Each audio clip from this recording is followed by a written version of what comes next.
Assalamualaikum warahmatullahi wabarakatuh.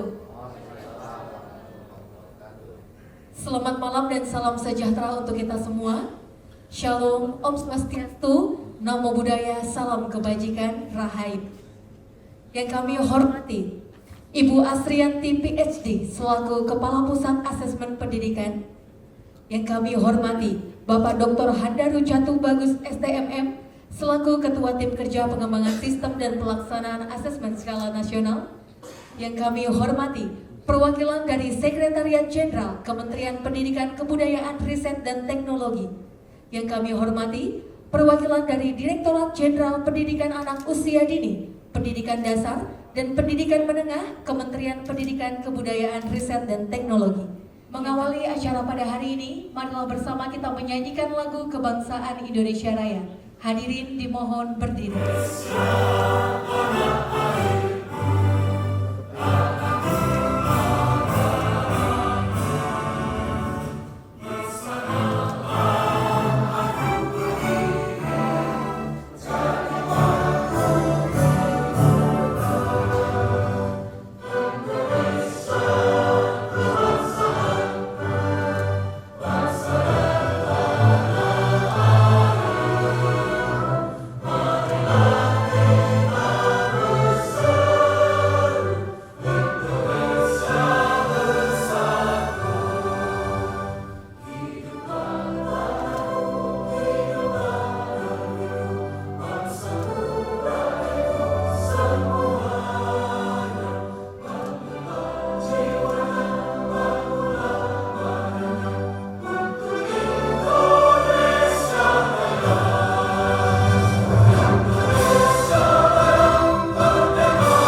Alhamdulillahirrahmanirrahim. Hamdan syakirin, hamdan na'imin, hamdan wafiq ni'amu wa wajibah. Ya Rabbana lakal hamdu kama yanbaghi li jalali wajhikal karim subhanahu. Allahumma nas'aluka salamatan fid din wal afiyatan fil jasad wa ijatan fil ilmi wa barakatan fil rizqi wa tabatan qabla al-maut wa rahmatan dal maut wa maghfiratan ba'da al-maut. Bajinil muslimin muslimat wal mu'minin wal mu'minat al-ahya'i bi rahmatika. La ilaha illa anta subhanaka inni kuntu minadh dhalimin. Rabbana zalamna anfusana wa illam taghfir tarhamna lanakunanna minal khasirin. Rabbana hab lana min azwajina wa dzurriyyatina qurrata a'yun waj'alna lil muttaqina imama. Rabbana atina fid dunya hasanah wa fil akhirati hasanah wa qina azabannar wa qina azabannar wa qina azabannar wa tinal ghadiyatal mal abrar ya aziz ya ghafar ya rabbal alamin wa sallallahu alaihi Muhammadin nabiyil ummi wa ala alihi wa sallam fanika subhana rabbika rabbil izzati wa salamun alal mursalin walhamdulillahi rabbil alamin. Assalamualaikum warahmatullahi wabarakatuh. Assalamualaikum warahmatullahi wabarakatuh. Selamat malam, salam sejahtera bagi kita semuanya. Yang saya hormati Ibu Asrianti PhD selaku Kepala Pusat Asesmen Pendidikan. Ibu Asrianti izin melaporkan dalam kegiatan pelatihan tim teknis asesmen nasional tahun 2024 Region 3 dilaksanakan pada hari Senin sampai Rabu tanggal 15 sampai 17 Juli 2024 bertempat di Grand Mercure Harmony Jakarta. Untuk peserta terdiri dari tim teknis ANBK Provinsi yaitu 6 personil setiap dinas pendidikan dan 5 personil dari Kanwil Kemenag yaitu dari Provinsi Aceh, Bengkulu, Jawa Timur, Kalimantan Utara, Kepulauan Riau, Lampung, Maluku, Nusa Tenggara Timur, Papua Barat, dan Sulawesi Selatan. Dan untuk tujuan dari kegiatan ini yaitu memberikan pembekalan kepada tim teknis terkait dengan problem handling dan troubleshooting aplikasi agar tim teknis dapat berkolaborasi baik dan dapat bergotong royong antara tim teknis Dinas Pendidikan dengan kami Kemenak dalam menangani setiap permasalahan dalam pelaksanaan Asesmen Nasional 2024. Arahan dan pengarahannya dari Ibu Kapus untuk membuka kegiatan pelatihan tim teknis MBK tahun 2024 Region 3. Terima kasih. Wassalamualaikum warahmatullahi wabarakatuh. Assalamualaikum warahmatullahi wabarakatuh. Salam sejahtera untuk kita semua, Pak Daru dan tim, Mas Imam, di belakang Mas Agam dan semua teman-teman, Bapak Ibu yang datang dari jauh-jauh ini, alhamdulillah sudah sampai. Terus teman-teman dari Pusdatin, dari Kemenak juga hadir. Ini kegiatan pelatihan ini seperti biasanya pelatihan adalah untuk memastikan agar ketika nanti Bapak Ibu teman-teman melaksanakan tugas itu nanti tidak canggung lagi. Jadi sudah membayangkan kira-kira nanti masalahnya apa, gitu ya. Karena Bapak Ibu yang hadir di sini ini adalah ujung tombak sebenarnya yang menentukan kesuksesan AMBK. Ya. Nah, seperti Bapak Ibu ketahui, AMBK kita sudah laksanakan 3 kali. Boleh dikatakan dengan keterbatasan, dengan keragaman yang sangat besar dari sarana prasarananya, dari kondisi geografis, dari kondisi SDM di sekolah, proktor di lapangan, bahwa kita berhasil melaksanakan asesmen nasional untuk seluruh jenjang. Ini prestasi yang luar biasa. Tepuk tangan untuk Bapak Ibu semua. Ya. Jadi Bapak Ibu untuk seluruh satuan pendidikan kira-kira 286.000 satuan pendidikan dengan jumlah peserta siswa itu sekitar 6 juta lebih. Jadi lebih besar dari penduduk Singapura. Kemudian dengan kita ada Sulinjar itu juga tambah lagi, tambah kira-kira 3,7 juta. Jadi asesmen nasional ini pekerjaan luar biasa besar, berhasil kita laksanakan berkat kerjasama yang baik dan tentu saja berkat dedikasi komitmen Bapak Ibu semua. Nah, ini sebagai ilustrasi dan sebagai gambaran, kita mempunyai asesmen lain yang pelaporannya di tingkat nasional dan ini di pelaksanaannya di dunia internasional yang Bapak Ibu mungkin sudah sering dengar PISA, Program International Student Assessment 2022 terakhir itu diikuti 81 negara. Kita sudah ikut sejak siklus pertama tahun 2000. Bapak Ibu mengetahui bahwa kita itu hebatnya kenalnya dengan konsistensi.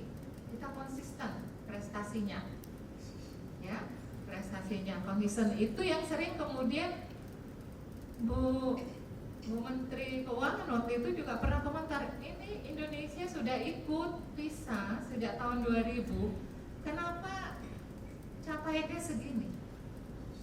Ya, kita konsisten. Ya.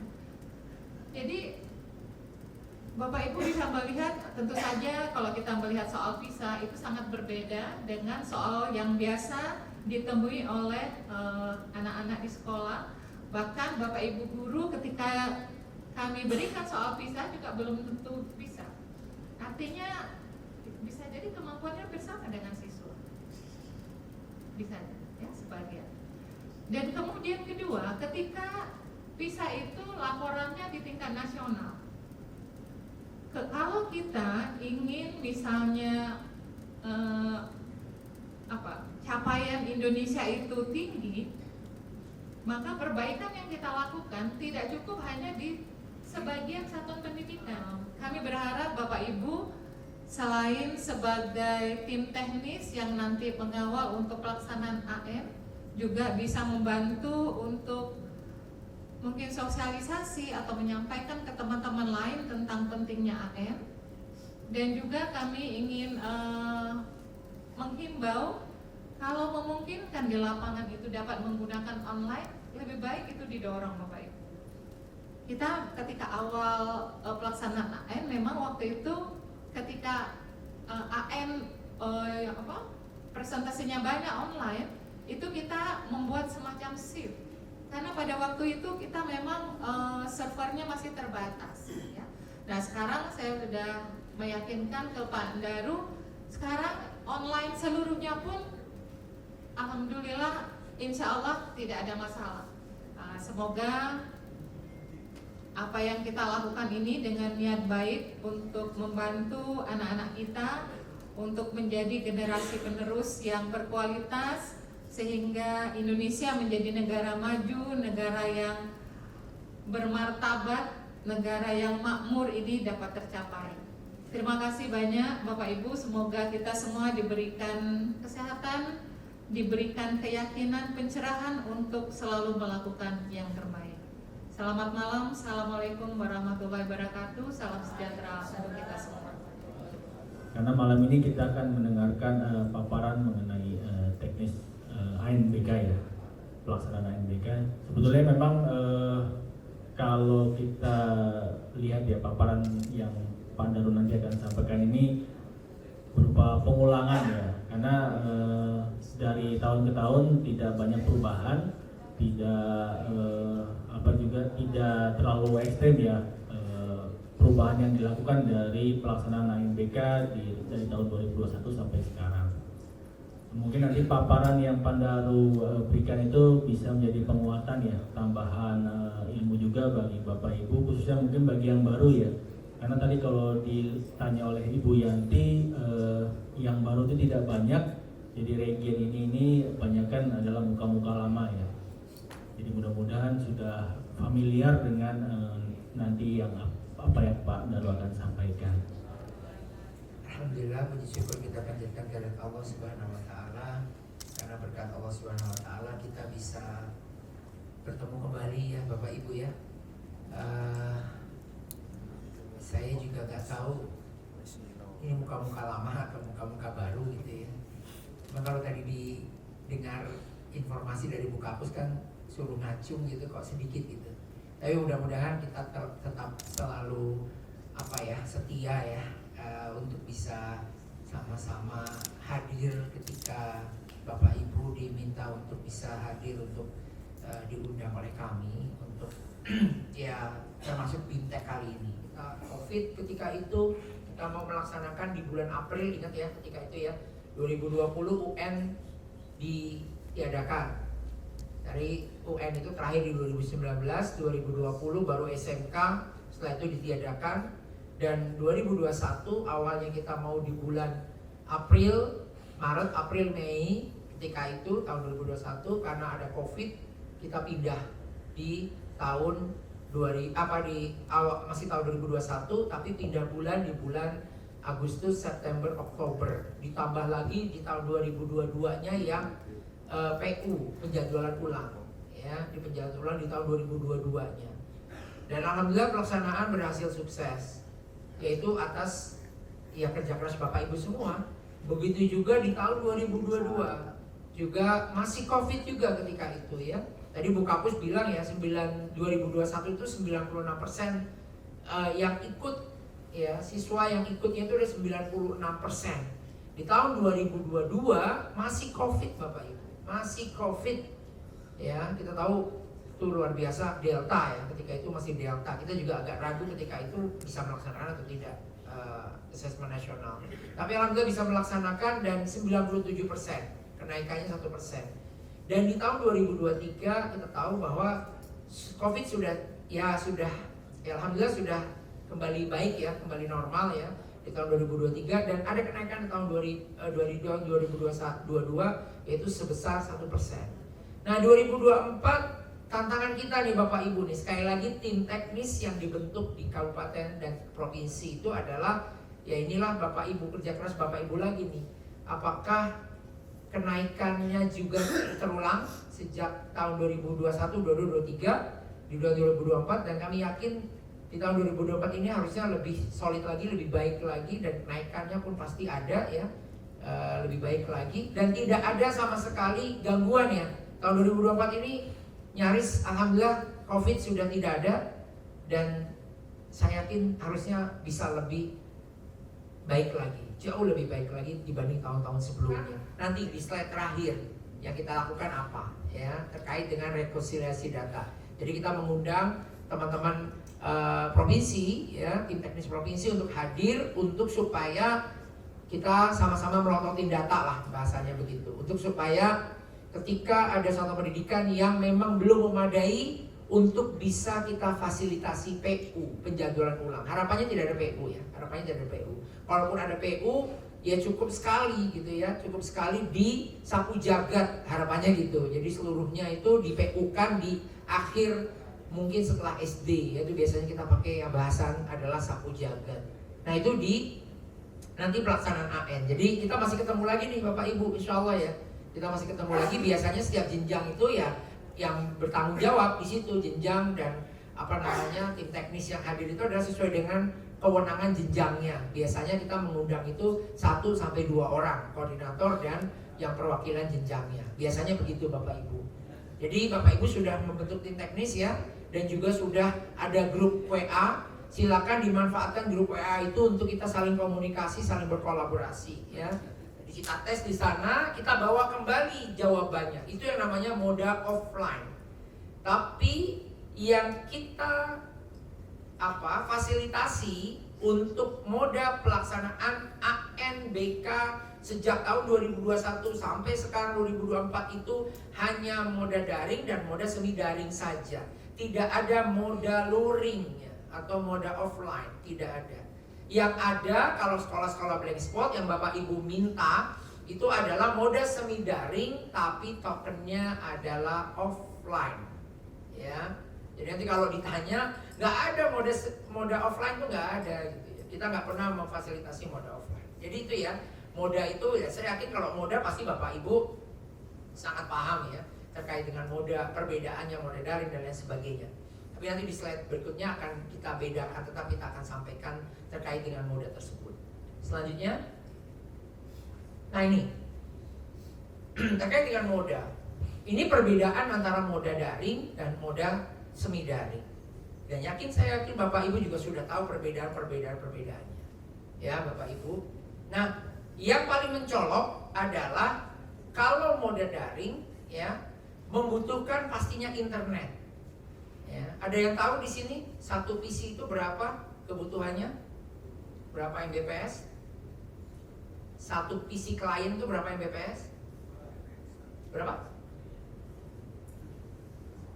Berapa? Besok bisa aja pas pretest itu keluar. Berapa? Katanya ini orang lama semua, nggak ada yang ngacung. 0,8.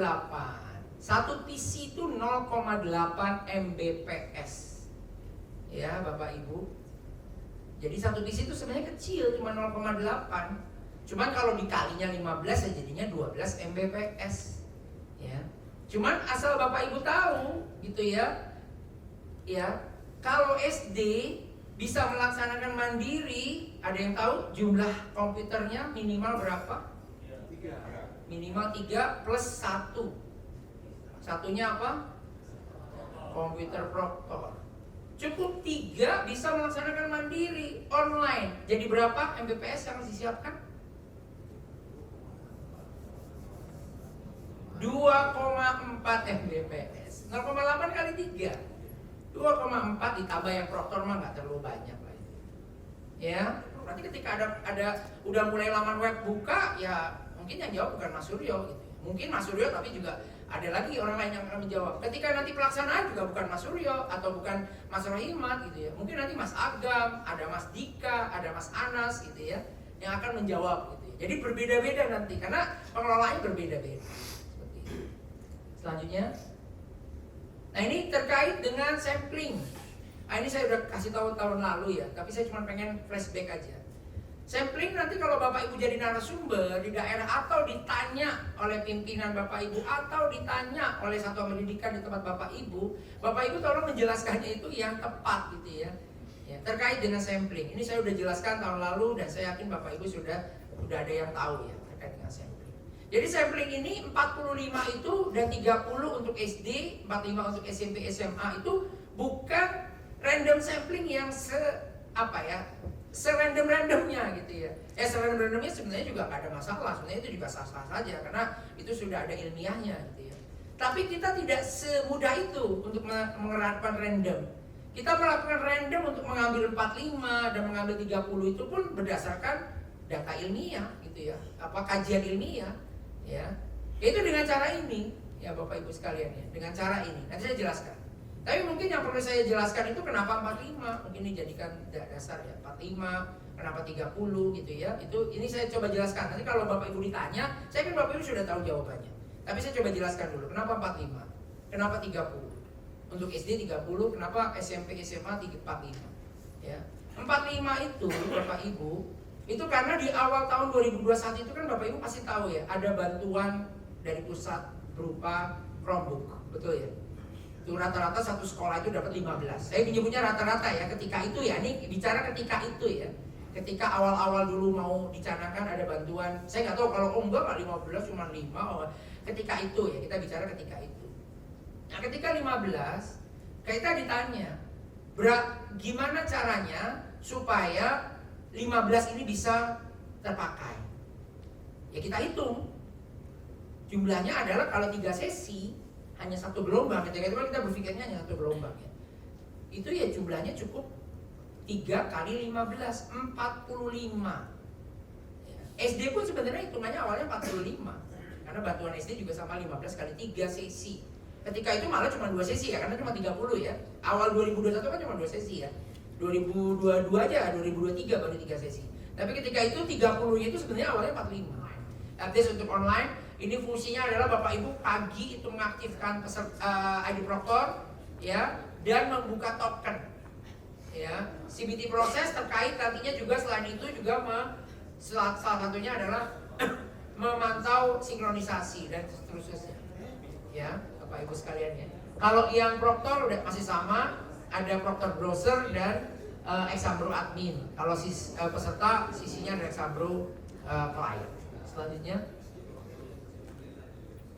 nah ini terkait dengan metode penilaian, Bapak Ibu pasti tahu ya terkait dengan MSAT itu dipakai di soal-soal AKM atau kognitif dan yang biasa GBT itu adalah yang di survei. Jadi survei itu tidak menggunakan MSAT. Ya, MSAT pasti Bapak Ibu tahu ya terkait dengan multi state adaptive testing bahwa soal-soal yang ada di AKM-nya atau di literacy numerasinya itu adalah ketika penilaiannya menggunakan adaptive testing.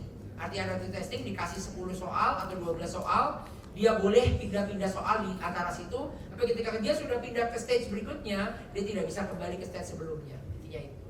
Ya. Tapi kalau yang survei itu bebas. Dia 40 soal katakanlah ya sudah dia bisa pindah-pindah 40 soal selesai. Tapi kalau udah bicara multi state adaptive testing, ketika dia pindah ke state berikutnya dia tidak bisa kembali. Pemaparan kita kali ini ya mudah-mudahan apa yang kita sampaikan ini berguna ya untuk Bapak Ibu semua, terutama Bapak Ibu pastinya nanti mudah-mudahan menjadi narasumber yang nanti di daerah Bapak Ibu. Jadi nanti mungkin bahan ini bisa dijadikan bahan ya untuk Bapak Ibu bisa menceritakan. Setelah itu langsung simulasi besoknya seperti itu. Misalnya simulasi ya, simulasinya dengan ID Proctor dan username yang kita berikan mungkin di grup tanggap. Ya sekali lagi kami mengucapkan banyak terima kasih atas support dari Bapak Ibu semua. Ini sebelum diakhiri mungkin ada yang ingin ditanyakan, tapi saya kembalikan dulu ke Mas Agam untuk mungkin ada yang ingin ditanyakan. Ringkas dulu poin-poin yang tadi Pak Daru telah sampaikan terkait teknis pelaksanaan asesmen nasional tahun 2024. Yang pertama mungkin terkait tugas tambahan ya Bapak Ibu ya, tim teknis untuk menjadi narasumber di daerah masing-masing. Kemudian tadi juga terkait daya dukung pelaksanaan ANBK, pusat membutuhkan bantuan dari Bapak Ibu tim teknis daerah. Kemudian terkait moda, jadi ada ada dua moda ya, jadi tidak ada 3 moda tetapi hanya ada 2 moda, yaitu ada moda daring dan semi daring. Kemudian yang token offline itu adalah moda semi daring.